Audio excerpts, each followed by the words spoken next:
Hit TV ప్రేక్షకులకు నమస్కారం. నేను మీ మహేష్. వెస్ట్ బెంగాల్లో ప్రస్తుతానికి చారిత్రాత్మక పరిణామాలు జరుగుతున్నాయి. మొన్న జరిగిన అసెంబ్లీ ఎలక్షన్స్ 2026 ఎలక్షన్స్లో బీజేపీ ఘన విజయం సాధించడం, అక్కడ సువేందు అధికారి తన కొత్త ప్రభుత్వాన్ని అక్కడ ఏర్పాటు చేసుకోవడం, ఆ తర్వాత ఫిల్ట్రేషన్ ప్రాసెస్ ఏదైతే డెమోగ్రఫిక్ చేంజ్కి సంబంధించిన ఒక కమిటీ ఏర్పాటు చేశారో ఆ వడపోతలో చాలా మందిని తమ తమ దేశాలకి, ముఖ్యంగా అక్రమ చొరబాటుదారులని వాళ్ళ దేశాలకి పంపించే ప్రాసెస్లో డిటెక్షన్, డిలీషన్, డిపోర్ట్ కూడా చేస్తున్న విషయం మనకు తెలిసిందే. తాజాగా శాసనసభ పక్ష సమావేశానికి టీఎంసీ నుంచి 80 మంది ఎమ్మెల్యేలలో 20 మాత్రమే వచ్చారు. అది కాకుండా కౌన్సిలర్లు అందరూ ఒకేసారి రాజీనామాలు చేస్తున్నారు. ఈ పరిణామం ఎటు దారితీస్తుంది? టీఎంసీ ఉనికికే ప్రశ్నార్థకంగా మారుతుందా? అసలు టీఎంసీ అనే పార్టీ ఉంటుందా లేదా? లేకపోతే ఇన్ ఫ్యూచర్ మమతా బెనర్జీ ఇంకెవరితోన్నా పొత్తు పెట్టుకొని కాంగ్రెస్తో కానీ, లేకపోతే సిపిఎం ఫ్రంట్తో కానీ, లేకపోతే కమ్యూనిస్ట్ పార్టీతో కానీ జాయిన్ అయ్యి మళ్ళీ ఇంకో కొత్త ప్రభుత్వాన్ని ఏర్పాటు చేసే దిశగా ఎత్తులు పై ఎత్తులు వేస్తారా? అసలు వెస్ట్ బెంగాల్ ప్రస్తుతానికి ఏం జరుగుతుంది అన్నీ క్లియర్గా తెలుసుకుందాం with senior political analyst and senior journalist Shri Suresh Kochal గారితో చర్చిస్తూ. సార్ నమస్కారం, welcome to hit studio once again. ఓవరాల్గా అంటే అంటారు కదా సార్, లైక్ యూనో ఒక ఫ్లోలో వెళ్తుందని ఎప్పుడు ఆపకూడదు. అంటారు ఇప్పుడు హరికేన్కి ఎదురుగా వెళ్తే మనం కూడా దాంతో కొట్టుకుపోతాం అన్నట్టుగా ఈ 15 సంవత్సరాలు అక్కడ వెస్ట్ బెంగాల్లో టీఎంసీ హవా నడిచింది. ఎంతలా నడిచిందో మీకు తెలుసు. ఆ ప్రాసెస్లో ఓవరాల్గా ఇండియాకి ఏ లెవెల్లో డ్యామేజ్ జరిగిందో, లేకపోతే అడ్వాంటేజ్ డిసడ్వాంటేజ్ జరిగిందో మనకు తెలుసు. ఒక గేట్ వేలా పనిచేసింది లిటరల్లీ. ఒక ఓట్ బ్యాంక్ని ఎంతలా అంటే డెమోగ్రఫిక్ చేంజ్ చేసేంతలా మనం ఇప్పుడు ఒక డెసిషన్ తీసుకునేంతలా అక్కడ మార్పులు తీసుకొచ్చాయి. అంటే ఒక గేట్ వే అనేది ఇంత పవర్ఫుల్గా పనిచేస్తుందని నేను షాకింగ్గా ఉంది నాకు. బట్ ఇప్పుడు వాళ్ళకు ఒక ఎదురు దెబ్బ తగిలింది. దీన్ని ఎలా చూస్తున్నారు? ఈ పరిణామాన్ని ఎలా అర్థం చేసుకోవాలి మనం? ఎప్పుడు పాలిటిక్స్లో మనం యారగెంట్ అయిపోతే ఇదే జరుగుతుంది. అది మీరు హిస్టరీలో వెళ్తే అదే ఉంటుంది. ఎవరైనా ఉండొచ్చు. మీరు వరల్డ్ వార్ చూడండి, హిట్లర్ చూడండి, సోవియట్ యూనియన్ చూడండి. ప్రతి చోట మీరు ఎక్కడైనా నేనే రాజు, నేనే నడిపిస్తానని, ఇంకెవడంతా పనికి రాడని చెప్పిన ఆ సంగతి ఏ రోజు వస్తుందో ఆ రోజు ఈ ప్రాబ్లమ్స్ అంతా మొదలవుతుంది. మమతా బెనర్జీ మనందరికి తెలుసు, పాలిటిక్స్లో కాంగ్రెస్ నుంచి వచ్చింది ఆమె. దాని తర్వాత తృణమూల్ కాంగ్రెస్ సెటప్ చేసుకుంది. వాజ్పేయి గారి క్యాబినెట్లో ఏమైనా మంత్రిగా ఉంది ఆమె, రైల్వే మినిస్టర్గా ఉండే. ఓకే. ఆ పరిస్థితి నుంచి మమతా బెనర్జీ తర్వాత వెస్ట్ బెంగాల్కి వెళ్ళి కమ్యూనిస్టులతో పోరాటం చేసి కమ్యూనిస్ట్ 34 సంవత్సరాలు పరిపాలించే కమ్యూనిస్ట్ రెజీమ్ని కిందకు దింపి ఫస్ట్ టైం ముఖ్యమంత్రి అయ్యారు. దాని తర్వాత రెండోసారి అయ్యారు, దాని తర్వాత మూడోసారి. Last one was a brute majority, 212 సీట్లు ఉండే. కానీ అక్కడ జరిగిన అక్రమాల గురించి దేశంలో అంత మట్టుకు ప్రజలకి అవగాహన లేదు. చాలా క్లియర్గా తెలిసిపోతుంది. ఎందుకంటే మీడియా చాలా మటుకు బ్లాక్ చేసి పెట్టారు. అది ఎక్కడో వెస్ట్ బెంగాల్, ఎక్కడో ఆసాం, part of India.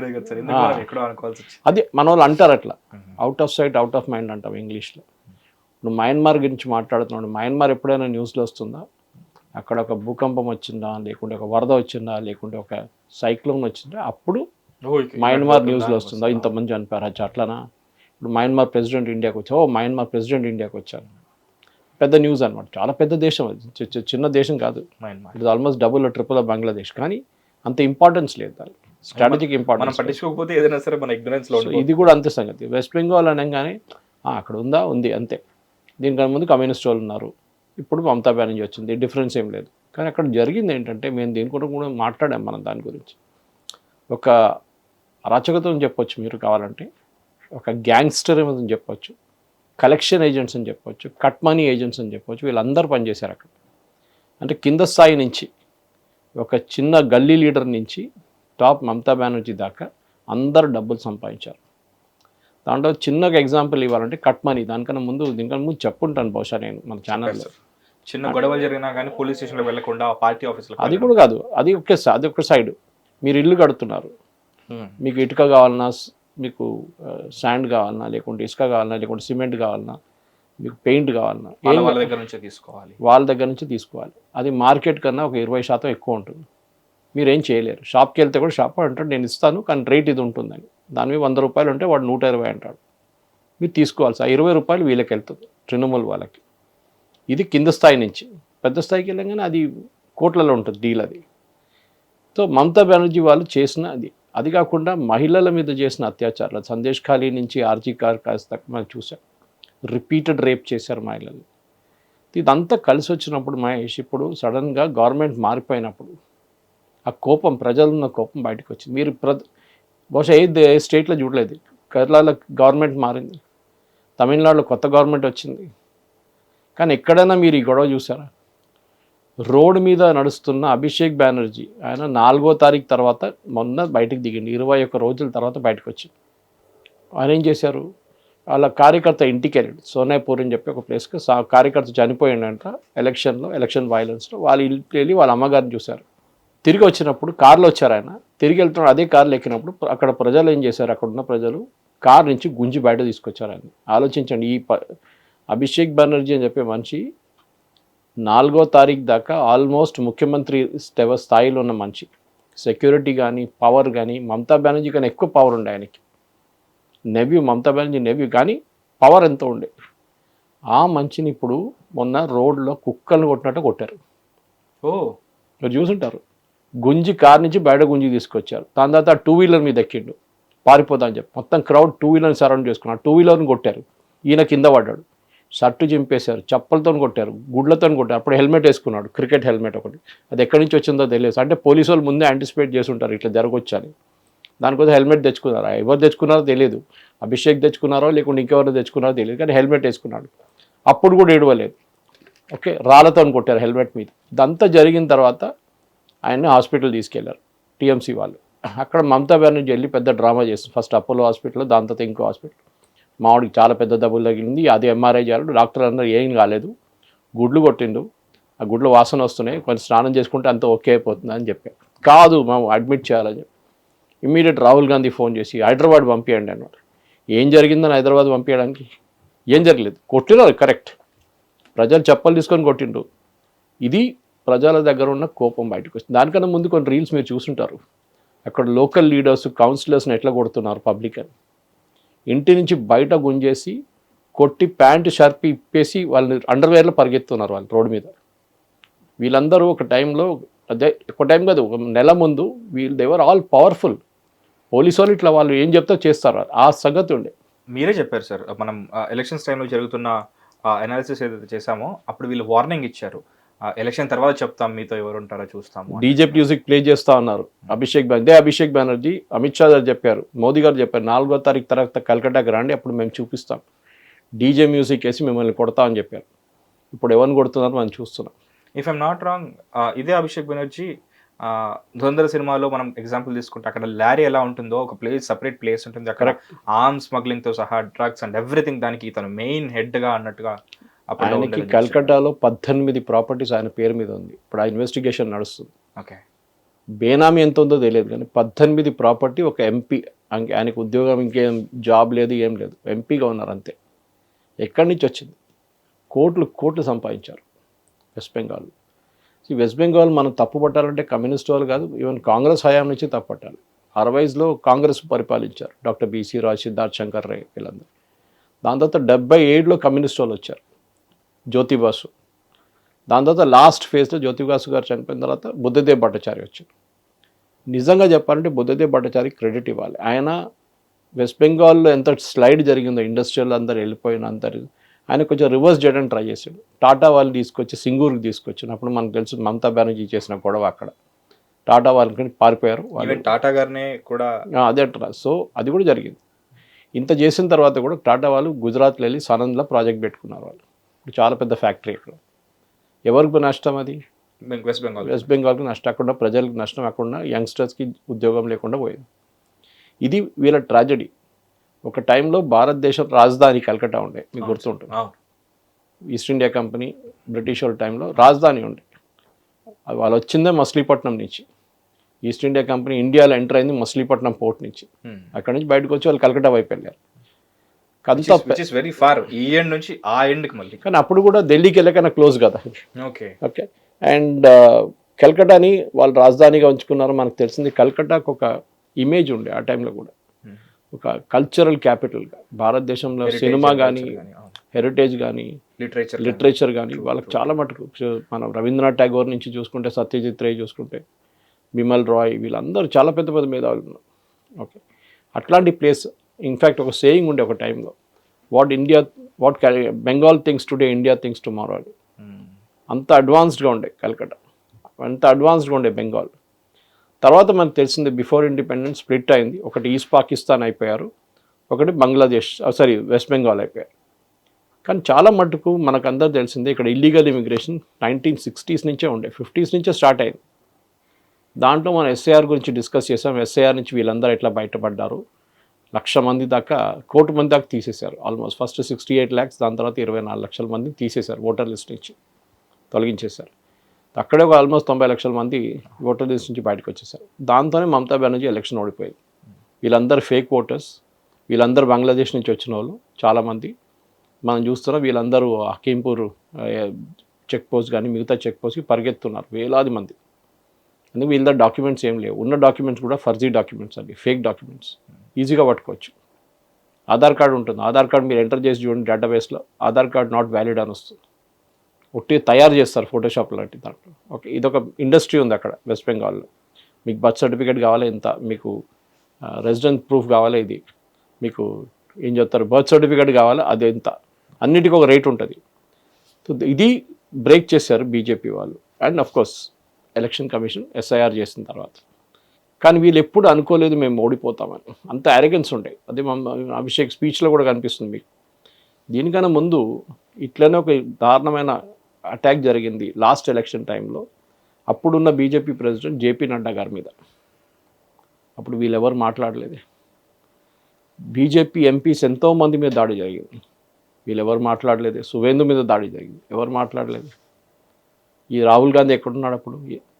In fact iron is Rahul Gandhi tweet చేశారు, కమ్యూనిస్ట్ పార్టీ వాళ్ళు అక్కడి నుంచి ఢిల్లీ నుంచి ట్వీట్ చేశారు, ఎంఏ బేబీ లాంటి వాళ్ళు. కానీ లోకల్ యూనిట్ వాళ్ళు ఒక్కడు కూడా మాట్లాడలేదు. అది చూడండి, ఎందుకంటే వాళ్ళకి తెలుసు ఏం జరుగుతుంది అక్కడ అని చెప్పేసి. అధీర్ రంజన్ చౌదరి మీకు తెలిసింది, ఈ was the leader of opposition before Rahul Gandhi last లోక్సభలో. ఆయన బెంగాల్ నుంచి ఈసారి పోటీ చేసి ఓడిపోయారు. అధీర్ రంజన్ చౌదరి చెప్పింది అక్కడున్న ప్రజల కోపం ఇది. వాళ్ళకి తెలుసు, లోకల్ వాళ్ళకి. రాహుల్ గాంధీ ఢిల్లీలో కూర్చొని ఆయనకేం తెలియదు ఏం జరుగుతుంది అక్కడ. కలకట్టాలో హౌరా ఎక్కడ ఉందని ఆయన తెలియదు, 24 పర్గనాస్ ఎక్కడ ఉందో అది కూడా ఆయనకు తెలియదు. సో అక్కడ జరిగిన ఈ అక్రమాలకి ఒక మమతా బెనర్జీ ఎప్పుడో జస్టిఫై చేశారు. దీనికన్నా ముందు కూడా ఆమె చాలాసార్లు చెప్పారు, వెస్ట్ బెంగాల్లో వైలెన్స్ అనేది చాలా కామన్, జరుగుతూనే ఉంటుంది, అది కూడా ఎలక్షన్ టైంలో, ఎలక్షన్ తర్వాత వైలెన్స్ ఉంటుంది ఎప్పుడు అని చేశారు మమతా బెనర్జీ చేశారు. 321 మంది బీజేపీ కార్యకర్తల్ని లాస్ట్ ఎలక్షన్ తర్వాత చంపేశారు. దానికన్నా ముందున్న ఎలక్షన్లో కూడా రెండు కలుపుకుంటే 320 మందిని. అప్పుడు వీరెవరు అడగలేదే. ఇప్పుడు చూడండి ఈసారి ఎంత తక్కువ, 5-6 మంది చనిపోయారు అంతే. అది కూడా ట్రాజెడీ అనుకోండి, కానీ స్టిల్ ఒక చనిపోయిన ట్రాజెడీ. కానీ మీరు ఆ వైలెన్స్ చూస్తే ఏం లేదు అసలు. ఎందుకంటే సెంట్రల్ గవర్నమెంట్ సిఆర్పిఎఫ్ని, సిఐఎస్ఎఫ్ని, బిఎస్ఎఫ్ని పెట్టారు ఎలక్షన్ కమిషన్. ఇంకా ఉన్నారా సార్ అక్కడ? 60 days ఉన్నారు, ఇప్పుడు ఎక్స్టెండ్ చేశారు మళ్ళీ ఎక్స్టెండ్ చేశారు. ఎందుకంటే వాళ్ళు ఉండే వాళ్ళకు ప్రజలకు ఒక కాన్ఫిడెన్స్ ఉంది. అది కూడా వాళ్ళు భయపడేది ఏంటంటే మళ్ళీ తృణమూల్ వస్తారేమో అని భయపడ్డారు. ఇప్పుడు అది లేదు. ఈ విధంగా సార్ తృణమూల్ రావడం అంటే మళ్ళీ తృణమూల్ రావడం అంటే వాళ్ళు మళ్ళీ గెలుస్తారనుకున్నారు ఎలక్షన్ టైంలో. అది అయితే ఇంకా వైలెన్స్ ఉంటుందని చెప్పి భయపడ్డారు. కానీ తృణమూల్ గెలవలేదు, ఓడిపోయారు, బీజేపీ వచ్చింది గవర్నమెంట్. నాచురల్ బీజేపీ గవర్నమెంట్కి రెస్పాన్సిబిలిటీ ఉంది లా అండ్ ఆర్డర్గా. కానీ ప్రజలు ఎట్లా అయిపోయిందంటే ఇప్పుడు మీరు చూస్తున్నారు కౌన్సిలర్లు రాజీనామా ఎట్లా చేస్తున్నారు అంటే యాజ్ ఇఫ్ రేపు ఉండదు, వరల్డ్ లోకం అయిపోతుంది రేపు అని అట్లా రాజీనామా చేస్తున్నారు. క్షేత్రస్థాయిలో చేస్తున్నారు. మున్సిపల్ కార్పొరేషన్ డైమండ్ హార్బర్ ఏది అభిషేక్ బెనర్జీ కాన్స్టిట్యున్సీ, లోక్సభ కాన్స్టిట్యున్సీ, అక్కడున్న మున్సిపాలిటీ డిజాల్వ్ చేసేసారు. నేను అందరు రాజీనామా చేస్తారు, టీఎంసీ వాళ్ళు డిజాల్వ్ చేయాల్సి వచ్చింది, మళ్ళీ ఫ్రెష్ ఎలక్షన్స్ ఉంటుంది. అట్లా వెస్ట్ బెంగాల్లో చాలా మటుకు మున్సిపాలిటీలో అందరు రాజీనామా చేస్తున్నారు టీఎంసీ వాళ్ళు. ఎవరు జంప్ అవ్వట్లేదు సార్ బీజేపీకి? బీజేపీ తీసుకుంటలేరు. బీజేపీకి అడ్వాంటేజ్ ఏంటంటే ఇప్పుడు 200+ సీట్స్ ఉంది వాళ్ళకి, 206, 207 ఉంది. ఇప్పుడు వాళ్ళకి అక్కర్లేదు ఎమ్మెల్యేలు, కౌన్సిలర్లు అక్కర్లేదు. వాళ్ళేమంటారు వీళ్ళు తీసుకుంటే మళ్ళీ అదంటారు బీజేపీ వాషింగ్ మిషన్, బీజేపీలు తీసుకొస్తే అందరు క్లీన్ చేసేస్తారు బీజేపీని అని చెప్పి. వీళ్ళు కరప్ట్, కట్ మనీ తీసుకొని డబ్బులు తీసుకొని. ఒక మహిళల స్కీమ్ ఉందనుకోండి, వాళ్ళకి నెలకి 1500, 2000 రూపాయలు వస్తుంటాయి, దాని నుంచి 500 గుంజుకుంటారు ఈ కొడుకులు. అది ప్రతి దాంట్లో చేస్తారు వీళ్ళు. అట్లాంటి ఆ కోపం ఉంది చూడండి ప్రజలు, మేమెందుకు తీసుకోవాలి, అది మా మీద ఆ శాపం వస్తుందని చెప్పి బీజేపీ వాళ్ళు ముట్టట్లేదు. కానీ ఈ అరెస్టులు పోలీసుల బెదిరింపు వల్లే జరుగుతున్నాయి అని చెప్పేసి ఈమె ఆరోపిస్తున్నారు ఎవరు మమతా బెనర్జీ. అందుకే రాలేకపోయారు మా ఎమ్మెల్యేలు అని చెప్పేసి. అంటే వాళ్ళ ఎమ్మెల్యేలకి ప్రొటెక్షన్ ఉంది, ప్రతి ఎమ్మెల్యేకి సెక్యూరిటీ ఉంటుంది. వీళ్ళు ప్రజల్ని భయపడుతున్నారా పోలీసు వాళ్ళని భయపడుతున్నారా అర్థం కావట్లేదు. అంటే సార్ ఇది అంతర్గత తిరుగుబాటా లేకపోతే ఇది జరగాల్సిన పరిణామమేనా? ఇది జరగాల్సింది. ఎందుకంటే ప్రజల్లో ఉన్న ఈ 15 సంవత్సరాలు అక్కడ చేసిన అక్రమాలు చూసి వాళ్ళకున్న కోపం, సందేశ్ ఖాళీ ఉండొచ్చు, ఆర్జీ కార్ ఉండొచ్చు, మిగతా చాలా కేసెస్ ఉన్నాయి. మహిళల మీద రేప్ చేసిన కేసెస్ చాలా ఉన్నాయి. సో ప్రజలకు భయపడే అవుతున్నారు అంతేగాని విత్ ఇన్ పార్టీ అంటే ఇప్పుడు మమతా బెనర్జీని అరే రేపు పొద్దున దృష్టిలో పెట్టుకొని మళ్ళీ ఇంకెవరితోన్నా సరే పొత్తులో వచ్చేసి మళ్ళీ గెలుస్తారని అదేం లేదు. ప్రజలకు భయపడి గవర్నమెంట్కి భయపడి ఇప్పుడున్న సువేందు అధికారికి నెక్స్ట్ యోగి ఆయన అంటున్నారు కాబట్టి ఆయన దృష్టిలో పెట్టుకొని ఆయన చాంతోనే భయపడుతున్నారు. కరెక్ట్. ఇప్పుడు చూడండి, అక్కడ ఒక మహిళ నిన్న కలిసింది, ఆమె పేరు నేను మర్చిపోయాను. ఓకే. ఆమె పని మనిషిగా పనిచేస్తుండే, మీకు తెలిసి ఉంటుంది స్టోరీ. అది ఏది 2 ఇంట్లలో పనిచేసి 4,000 రూపాయలు సంపాదిస్తుండే. బీజేపీ ఆమెని లాస్ట్ ఎలక్షన్లో క్యాండిడేట్గా పెట్టారు. ఆమెకి 80,000 ఓట్లు వచ్చినాయి, కానీ ఓడిపోయింది పాపం. అది డిఫరెంట్. దట్ ఈస్ ఆమె గెలిచింది కూడా, ఈమె కూడా గెలిచి పని మనిషి, ఈమె second person I'm speaking. So she won. ఆమె ఈసారి గెలిచింది. గెలిస్తే మినిస్టర్ చేశారు ఆమెని. ఆలోచించండి, గుడిసెలు ఉంటుంది ఆమె ఎప్పుడు కూడా, మినిస్టర్ చేశారు. అదే ఒక డిఫరెన్స్ అన్నమాట. అంటే మీరు ఎంత కింద స్థాయిని వచ్చినా కానీ మిమ్మల్ని చూసుకుంటారు. కార్డర్ బేస్ పార్టీది అడ్వాంటేజ్ అది. ఫ్యామిలీ బేస్ పార్టీది అది కాదు. అఖిలేష్ కానీ, రాహుల్ గాంధీ కానీ, స్టాలిన్ కానీ, ఉద్ధవ్ థాకరే కానీ, వీళ్ళందరూ ఫ్యామిలీ బేస్ పార్టీ నుంచి వస్తారు. ఇంకా కాంగ్రెస్ వాళ్ళు కూడా అంతే. సో డిఫరెన్స్ అది. మీరు ఒక కార్యకర్తగా ఉండి మీరు ఒక ముఖ్యమంత్రి కావచ్చు, ఒక ప్రధానమంత్రి కావచ్చు, మీరు ఒక ఎమ్మెల్యే కూడా కావచ్చు, మినిస్టర్ కూడా కావచ్చు. అది చూస్తున్నాం. మోదీ గారికి ఎవరు గాడ్ ఫాదర్ లేకుండే. గుజరాత్ ముఖ్యమంత్రి అయినప్పుడు కూడా ఆయన దానికన్నా ముందు ఒక మినిస్టర్షిప్ కూడా లేకుండా ఆయన దానికి డైరెక్ట్గా ముఖ్యమంత్రి అయిపోయింది. ఆయన అక్కడి నుంచి డైరెక్ట్గా ప్రధానమంత్రి అయిన తర్వాత. సో అట్లాంటి గ్రోత్ ఉంటుంది. సో వెస్ట్ బెంగాల్ ఇప్పుడు జరిగేది 2 వైపుని చూడాలి మనం. ఒకటి డెవలప్మెంట్ లేదు, ఒకటి ఇంకోటి లా అండ్ ఆర్డర్ కంప్లీట్గా బ్రేక్ డౌన్ అయి ఉండే. ఇప్పుడు మీరు చూస్తున్నారు, రాగానే ఫస్ట్ స్టెప్ ఏం తీసుకున్నారు, బీఎస్ఎఫ్కి బార్డర్ ఫెన్సింగ్ కావాల్సిన ల్యాండ్ ఇచ్చేశారు. సిలిగుడి కారిడోర్ వైపు చికెన్ నెక్ దగ్గర 250 ఏకర్ల ల్యాండ్ ఇచ్చేశారు గవర్నమెంట్, డిఫెన్స్ మినిస్ట్రీకి. ఇది ఎప్పుడో చేయాలండే. అక్కడ ఒక మెట్రో కనెక్టివిటీ, ఒక 200 మీటర్ మెట్రో కనెక్ట్ కావాలి. మెట్రో అంతా అయిపోయింది, ఈ 200 మీటర్లో ట్రాక్ వేయలేకపోతున్నారు. ఓకే, ఎలివేటెడ్ వన్ మన దగ్గర ఉన్నట్లేదు. అది కనెక్ట్ చేయడానికి ఒక 2 రోజులు బంద్ చేయాలి కింద ఉన్న రోడ్డు. అది సాటర్డే సండే చేసేస్తే అయిపోతుంది, చేయట్లేదు. 2-3 సంవత్సరాల నుంచి అట్లనే పడింది. 200 మీటర్ల కోసం 2-3 సంవత్సరాల నుంచి అట్లే పడింది. ఏం చేశారు వీళ్ళు రాగానే, సువేందు అధికారి స్వేరింగ్ చేసే ముందే ఆయన ఆర్డర్ ఇచ్చేసాడు, అది పని మొదలు పెట్టండి, సాటర్డే సండే బంద్ చేయండి, ఆల్టర్నేట్ రోడ్ వేయండి, ముందే అనౌన్స్ చేయండి పబ్లిక్కి. ఎందుకంటే అక్కడ ఒక మాఫియా ఉండే, ఆటో మాఫియా, ఒక ట్యాక్సీ మాఫియా, ఒక బస్ మాఫియా. ఇప్పుడు మెట్రో వచ్చిందంటే వాళ్ళ బిజినెస్ పోతుంది. సో దానికోసం వాళ్ళు డబ్బులు ఇచ్చి కూర్చున్నారు. మీకు గుర్తుంటుంది బహుశా, నేను మన ఛానల్ చెప్పాను ఇది. అక్కడ కల్కటాలో 6 కలిసారు బీజేపీ ఎమ్మెల్యేలు. ఆయన పేరు మర్చిపోయాను. ఒక ఎమ్మెల్యే ఇంటికి ఒకరోజు పొద్దున ఒక పెద్ద సంచి అని కాదు, ఒక బెడ్షీట్ లాంటి దాంట్లో ₹1,00,000 కన్నా ఎక్కువ ఈ ఆటో రిక్షా డ్రైవర్లు 3-4 కలిసి పట్టి తీసుకొచ్చాడు. ఏంట్రా ఇదంటే, మా దగ్గర రూల్ సార్ ఇది. ఇప్పుడున్న దీనికన్నా ముందున్న ఎమ్మెల్యే కూడా ఏ ఏరియాకి ఎమ్మెల్యే ఉంటాడో వాడికి ఆటో రిక్షా డ్రైవరు ప్రతిరోజు ₹50, ట్యాక్సీ వాడు ప్రతిరోజు ₹100 డబ్బులు ఇవ్వాలి. అది వీళ్ళ యూనియన్ ఒకటి ఉంది, అది కలెక్ట్ చేసి వెళ్ళి ఎమ్మెల్యేకి ఇస్తారు. ఎవ్రీ మంత్ లక్షల్లో పోతుంది అమౌంట్ అది. సో అడిగారు ఎమ్మెల్యే, బీజేపీ ఎమ్మెల్యే అడిగారు, ఎందుకు తీసుకొచ్చారంటే ఇది ఇట్లా ఉందంటే, నాకు అక్కర్లేదు, మీరు పని చేయండి, ఐదర్ రిటర్న్ ద పైసా అందరికీ, లేకుంటే మీ యూనియన్ ఉంది కదా మీ అకౌంట్లో వేసి రేపు ఎవరికైనా హెల్త్ ఇష్యూనో ఇంకేమైనా వస్తే మీరు దాని నుంచి ఆ డబ్బు తీసుకొని హెల్ప్ చేసుకోండి. ఇదే చెప్పారన్నమాట. సో ఇది ఆలోచించారు, ఇది జరుగుతుండే ముందు. ఇది బై డిఫాల్ట్, లైక్ ఇప్పుడు బీజేపీ వచ్చింది కూడా వాళ్ళకి కొత్తగా ఉంది, వాళ్ళు అనుకుంటారు ఈ ఎమ్మెల్యే కూడా తీసుకుంటాడేమో అని తీసుకొచ్చారు వాళ్ళు. కానీ ఇంకొక కౌన్సిలర్ మీరు చూసుంటారు, ఆయన ఏరియా మర్చిపోయాను, కానీ ఆయన పెద్ద కట్ మనీ ఛాంపియన్ ఉండే, కోట్లు సంపాదిస్తున్నాడు. ఆయన ఇంటి పక్కన పొలం ఉంది, పొలంలో ఇల్లు రైడ్ చేస్తే ఏం దొరకలేదు.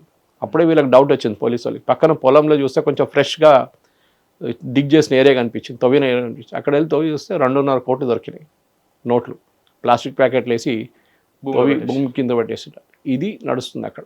పేరు కూడా భలే పెట్టారు సార్, కట్ మనీ ఛాంపియన్. అక్కడ అందరూ అంతే. అక్కడ కట్ మనీ అనేది చాలా కామన్. అక్కడ బెంగాల్లో మీరు వెళ్ళి అడగండి, కట్ మనీ అంటే ప్రతి, నేను చెప్తాను కదా, కింద స్థాయి నుంచి వాడు కౌన్సిలర్ కూడా ఉంటాడు, వాడు చిన్న గల్లీ నేట. ఇప్పుడు ఎట్లా చూసారు మొన్న ముగ్గురు, నేనైతే నలుగురిని చూశాను ఇప్పుడు అక్కడ అండర్వేర్లో పరిగెత్తున్నారు, రోడ్డు మీద కొడుతున్నారు, మహిళలు వచ్చి కొడుతున్నారు, మిర్చి పౌడర్ వేస్తున్నారు వాళ్ళ ముఖం మీద. అంత కోపం ఉంది వాళ్ళకి. అంటే మా డబ్బులు మీరు గుంజుకున్నారు, మా డబ్బులు మాకు ఇవ్వండి అని చెప్పేసి. సో ఇప్పుడు దాకా మీరు భారతదేశంలో ఎక్కడ చూడలేదు. నేను చెప్పాను చూడండి, దీనికన్నా ముందు కూడా గవర్నమెంట్లు చాలా మారినాయి, కానీ ఈ కోపం ఎప్పుడు దాకా రాలేదు బయటికి. సో దానికి మమతా బెనర్జీ అంటూ బీజేపీ వాళ్ళు చేపిస్తారు. వాళ్ళు మీరు చేశారు కదా, మీ వాళ్ళు 320 మంది బీజేపీ వాళ్ళని చంపారు మీరు. అప్పుడు ఎవరు అడిగారు? ఎంతో మహిళల్ని రేప్ చేశారు మీరు. హోటల్ బుక్ చేసి కంటిన్యూస్గా జహంగీర్ ఖాన్ లాంటి వాళ్ళు చాలామంది రేప్ చేశారు. షానవాజ్ కూడా వాడు చేసిండు. వీళ్ళందరూ అంతే. సో వీళ్ళ మీద ఉన్న కోపం ప్రజలు ఇప్పుడు అభిషేక్ బెనర్జీ మీద, నిన్న కళ్యాణ్ బెనర్జీని కొట్టిండ్రు, మనం చూసారు. వాళ్ళు కూడా ఎంపీ, ఆయన కూడా కొట్టిండు. ఆయన రోడ్డు మీద దిగంగానే ఆయన గుంజి కొట్టిండు. అభిషేక్ బెనర్జీ సంగతి అయితే చాలా దారుణం ఉండే.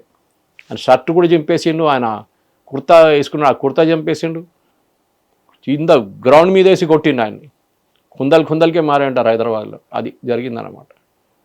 సో ఇది చూడంగానే అఫ్కోర్స్ అరెస్ట్ చేశారు, 5 మందిని అరెస్ట్ చేశారు. దాంట్లో బీజేపీ వాళ్ళు 4 ఉన్నారు, టీఎంసీ ఒక 5 ఉన్నారు, అందరు ఉన్నారు దాంట్లో. కానీ ప్రజల కోపం అర్థం చేసుకోవాలి. So this is lesson to every representative, public representative. మీరు నన్ను ఎవడు ముట్టలేడు, నన్ను ఎవడు ఏం చేయలేడు అనుకున్న అభిషేక్ బెనర్జీని ఆయన ఇంటి పక్కన అటువైపు ఇటువైపు 1/2 కిలోమీటర్ నో పార్కింగ్. ఆలోచించండి. అక్కడున్న ప్రజలు చాలా విసుకొచ్చేసారు. వాళ్ళు పార్కులు కొట్టేశారు. సిపిఎం వాళ్ళు ట్వీట్ చేస్తున్నారు, మా 500 పార్టీ ఆఫీసులు మాకు రిటర్న్ దొరికిందని చెప్పేసి. అంటే బీజేపీ వచ్చిన వాళ్ళకి దొరికింది, లేకుండా వాళ్ళకి అది కూడా దొరికిపో. వాళ్ళ ఆఫీసులు వీళ్ళు గుంజుకున్నారు 550. కాంగ్రెస్ వాళ్ళు, సిపిఎం వాళ్ళది, టీఎంసీ కొట్టేశారు. అది మళ్ళీ ఇప్పుడు రిటర్న్ వచ్చింది వాళ్ళకి, వాళ్ళు వెళ్ళి ఆక్యుపై చేసుకుంటున్నారు ఇప్పుడు. సో అంత పెద్ద ఒక డిక్టేటర్షిప్ అక్కడ నడుస్తుండే. Mamata Banerjee, Abhishek Banerjee business private limited ఇది ఉండే. ఇప్పుడు మహేష్ ఇక్కడి నుంచి వెస్ట్ బెంగాల్ని మార్చాలంటే చాలా కష్టం, కానీ మార్చవచ్చు. దానికి అభిషేక్ బెనర్జీ కానీ మమతా బెనర్జీ చేయని పని వీళ్ళు చేయాల్సి వస్తుంది. ఎందుకంటే ఒక టైంలో భారతదేశంలో ఇండస్ట్రియల్ క్యాపిటల్ కూడా ఉండేది, పెద్ద పెద్ద కంపెనీలు ఉండే అక్కడ. టాటా నుంచి, ఐటీసీ నుంచి, డన్లప్ నుంచి అన్నీ మూతపడ్డది. హోటల్స్ కూడా ఉండేవి అనుకుంటే, అన్నీ మూతపడ్డది. ఎందుకంటే ఈ ఫస్ట్ ట్రేడ్ యూనియన్ వాళ్ళు, సిపిఎం వాళ్ళు మొదలుపెట్టిండు బందులు, హర్తాళ్ళు. దాని తర్వాత వీళ్ళు కూడా అంతే, వీళ్ళు కట్ మనీ తీసుకోవడము, వీళ్ళు కమిషన్ తీసుకోవడం, వాళ్ళు అందరు ఇడ్చేసి వెళ్ళిపోయారు అక్కడి నుంచి. శ్మశానంగా తయారైంది, ఇండస్ట్రియల్ గ్రేవ్యార్డ్ అంటాం మనం. కల్కట్టాకు ఓల్డ్ ఏజ్ హోమ్గా మారిపోయింది. అంతా ముసలోళ్ళు ఉంటారు, పిల్లలంతా బయట వలసకు వచ్చి బయట ఎక్కడో పనులు చేసుకుంటూ ఇది. దాన్ని మార్చడానికి of course Singur was the last one attempt, ఒక పెద్ద ఇండస్ట్రియల్ గ్రూప్ తీసుకు. ఇప్పుడు సువేందు అన్నారు చాలా క్లియర్గా, మేము ఒక ప్లాన్తో వెళ్తున్నాం, పద్ధతితో వెళ్తున్నాం. We will get back industry to Bengal. ఎందుకంటే బెంగాల్ దగ్గర ఉన్న న్యాచురల్ రిసోర్సెస్ మీరు బిలీవ్ చేయరు మహేష్, చాలా ఉన్నాయి. నీళ్ళు వాళ్ళకు, they have lot of water, fertile land. మీరు కలకట్టా నుంచి 100 కిలోమీటర్ 50 కిలోమీటర్ బయటకు వెళ్తే ఫర్టైల్ ల్యాండ్ ఉంది మన ఆంధ్ర వైపు ఉన్నట్ల. ఓకే, కానీ వాడుకోలేకపోయారు. వ్యవసాయం బాగా పండుతుంది. దీనికి కారణాలు చాలా ఉన్నాయి. ఒకటి, ఫర్ ఎగ్జాంపుల్, ఈ సిపిఎం వాళ్ళు ఒక మంచి పని చేసిండు ఈ ల్యాండ్ డిస్ట్రిబ్యూషన్లో. ఇప్పుడు కాదు, 1977 తర్వాత 79లో జ్యోతి బాసు గవర్నమెంట్ వచ్చినప్పుడు ఏం చేశారంటే అక్కడున్న రైతులకి ఈ పెద్ద భూస్వాములు ఉండకుండా 1 ఏకర్ 1/2 ఏకర్ ల్యాండ్ డిస్ట్రిబ్యూట్ చేసిండు. కానీ మీకు తెలుసు, 1 ఏకర్ 1/2 ఏకర్లో పంట మీకు పండించి మీకు లాభం రాదు. మినిమం ఒక 2-3 ఏకర్లు ఉండాలి. ఇప్పుడైతే 5-10 ఏకర్లు కావాలి, అప్పుడే మీకు ఎకానమీస్ ఆఫ్ స్కేల్ పనిచేస్తుంది. రెండవది, ఈ ఫార్మర్స్ ఏం చేశారు, దాంట్లో ఏం పెట్టుబడి పెట్టలేము, దాంట్లో మాకు ఏం రాదని చెప్పిన వాళ్ళు ఈ పెద్ద పెద్ద భూస్వాములకి మళ్ళీ లీజ్కి ఇచ్చేసింది. ఓకే, వాళ్ళు ఏం చేస్తున్నారు, ఇక్కడ నుంచి 1/2 ఏకర్, అక్కడి నుంచి 1 ఏకర్, అక్కడి నుంచి 2 ఏకర్స్ తీసుకొని మొత్తం వాళ్ళు పెద్దగా 50 ఏకర్లు 100 ఏకర్లు వాళ్ళ ఫార్మింగ్ మొదలుపెట్టారు. బిట్ లాగా కంప్లీట్ చేసుకున్నారు. కానీ వాళ్ళు ఏం చేశారు, వాళ్ళు పంట పండిస్తున్నారు, వాళ్ళు డబ్బులు సంపాదించుకొని, కానీ టెక్నాలజీ తీసుకురాలేదు. ఇప్పుడు మీరు పంజాబ్ వైపు చూస్తే ట్రాక్టర్ కానీ, థ్రెషింగ్ మిషన్ కానీ, ఈవెన్ ప్లాంటింగ్ మిషన్ కానీ ఇదంతా ఉంటుంది. ఇక్కడ అసలు ఏం లేదు.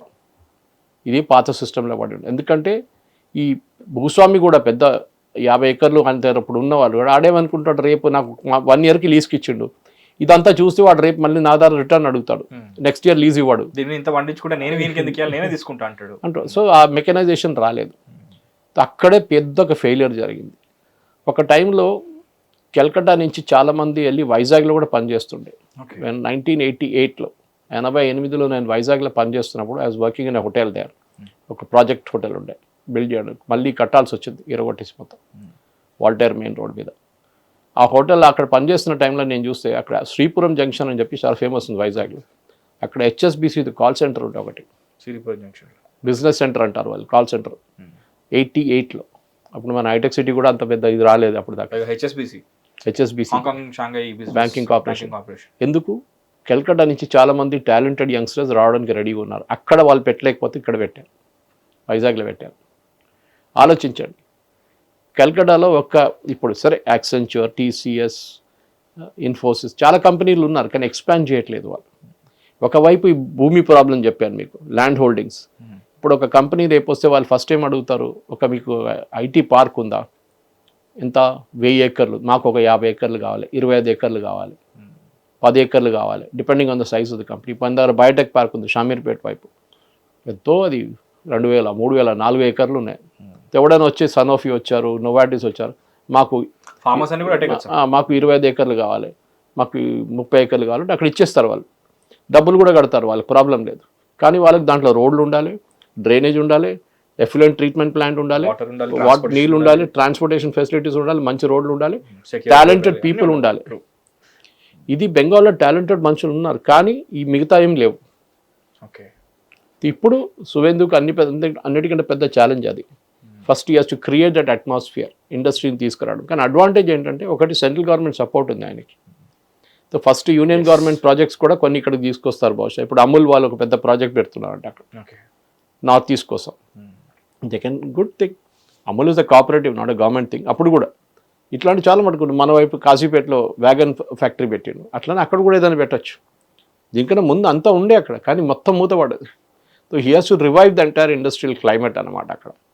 దానికి సెంట్రల్ గవర్నమెంట్ హెల్ప్ కావాల్సి వస్తుంది, ఎంఎస్ఎంఈ ఉండొచ్చు, దాని కాక బ్యాంక్ లోన్స్ ఉండొచ్చు, మిగతా అన్నీ చేయాల్సి వస్తుంది అక్కడ. ఈ 50 సంవత్సరాల్లో ఎంత మొత్తం ధ్వంసం చేశారో దాన్ని కంప్లీట్గా రివర్స్ చేయాల్సి వస్తుందని అంత ఈజీ కాదు, ఇది కష్టపడాల్సి వస్తుంది. సార్ 1 month బ్యాక్ ఇదే స్టూడియోలో స్క్రీన్ పైన రాబో ఎలక్షన్స్కి సంబంధించి ఎక్కడ ఏం జరుగుతుందో అనే టైంలో ఆ రోజున నెరేటివ్ డిఫరెంట్ ఉండే సార్. ఎలక్షన్స్ టైంలో నెరేటివ్ డిఫరెంట్ ఉండే. ఇప్పుడు ఈరోజు కూర్చున్న తర్వాత రిజల్ట్స్ అన్నీ వచ్చిన తర్వాత ఈ రోజు నెరేటివ్ కంప్లీట్లీ డిఫరెంట్ ఉంది. మనం మాట్లాడుకోవాల్సిన ఇంకో ఫ్యాక్టర్ సార్, లెఫ్ట్ ఫ్రంట్ వాళ్ళ పునరాగమనం మళ్ళీ సాధ్యమేనా? ఎందుకంటే సిపిఎం కాంగ్రెస్ కలిసి వస్తున్నాయంటున్నారు. సిపిఎం కాంగ్రెస్ ఇప్పుడు సపరేట్గా పోటీ చేశారు ఈసారి. బహుశా ఇప్పుడు కలవబోతుంది మమతా బెనర్జీ అండ్ కాంగ్రెస్, ఎందుకంటే ఆమె కాంగ్రెస్ నుంచి వచ్చింది కదా. అవును సార్. వీళ్ళిద్దరు నడిమిట్లో టైప్ ఉంటుంది, కానీ కాంగ్రెస్ అక్కడ ఉన్నది 2, 3, 4% ఓట్లు అంతే. అంటే బీజేపీ వర్సెస్ లెఫ్ట్ గా మారే ఛాన్స్ ఏమన్నా అంత స్ట్రాంగ్ కనిపిస్తుంది? ఎందుకంటే ఒక గ్రూప్ ఆఫ్ ఓటర్స్ ఉంటారు, వాళ్ళు బీజేపీకి ఓట్ అయ్యారు, అది మీకు తెలిసిందే. మైనారిటీ కమ్యూనిటీ వాళ్ళు ఇప్పుడు దాకా తృణమూల్కి ఓట్ వేస్తుంటే, అది కూడా చాలా మంది బంగ్లాదేశ్లో ఉన్నారు, వాళ్ళందరూ పారిపోయారు. అందరు కాదు, ఒక 40% పారిపోయిన, మిగతా స్టేట్స్కి వెళ్ళిపోయారు. సో అక్కడ ఉన్న ముస్లిమ్స్ మాల్డా, ముషీదాబాద్, 24 పర్గనాస్లు ఉన్నాయి. ఇప్పుడు 80 సీట్లు గెలిచారు. తృణమూల్ చిన్నది కాదు, వాళ్ళు ఏదో టోటల్ వైప్అవుట్ కాలేదు. 80 సీట్లలో most of them are minority dominated constituencies. ఇప్పుడు ఏం చేయబోతున్నారంటే అదే ఓట్లు ఈసారి ఫల్తా అని చెప్పి ఒక అసెంబ్లీ సెగ్మెంట్లో మొన్న ఎలక్షన్ జరిగింది. ఫస్ట్ ఎలక్షన్లో రీ-ఎలక్షన్ పెద్ద గొడవ జరిగితే రీ-ఎలక్షన్ చేశారు మొన్న జరిగింది. బీజేపీ 120,000 ఓట్లతో గెలిచారు. అక్కడ it's Muslim dominated constituency. Second వచ్చిన సిపిఎంకి వచ్చింది, అక్కడ జహంగీర్ ఖాన్ అని చెప్పి. హిట్ టీవీ యాప్, ఇందులో short news, live news, entertainment shows, movies, digital magazines తో పాటు మీ జిల్లా వార్తలను కూడా ఫ్రీగా చూడొచ్చు. ఇంకెందుకు ఆలస్యం, వెంటనే హిట్ టీవీ యాప్ ని డౌన్లోడ్ చేసుకుని ఫ్రీగా ఎంటర్టైన్మెంట్ పొందండి. Hit TV app, hit TV app, please download hit TV app. Hit TV app ని ఫ్రీగా డౌన్లోడ్ చేసుకుని ఎంజాయ్ చేయండి. మీకు నచ్చిన ఎంటర్టైన్మెంట్ కోసం హిట్ టీవీ యాప్ ని ఫ్రీగా డౌన్లోడ్ చేసుకుని ఎంజాయ్ చేయండి. హిట్ టీవీ యాప్ ని డౌన్లోడ్ చేసుకుని ఆస్వాదించండి, ఆశీర్వదించండి. ఇంతమంది సెలబ్రిటీలు హిట్ టీవీ యాప్ ని డౌన్లోడ్ చేసుకోండి అని చెప్తున్నారంటే ఎంత మంచి యాప్ ఆలోచించండి. అమెరికా అమెరికా అమెరికా అమెరికాలో చదవాలనుకునే వాళ్ళకి విశ్వసనీయమైన పేరు మన శౌర్య కన్సల్టెన్సీ. UK లో 1 year masters, UK లో 1 year masters, 2 years work permit up to 5 years visa. Contact Saurya Consultancy. Contact 89851 89851.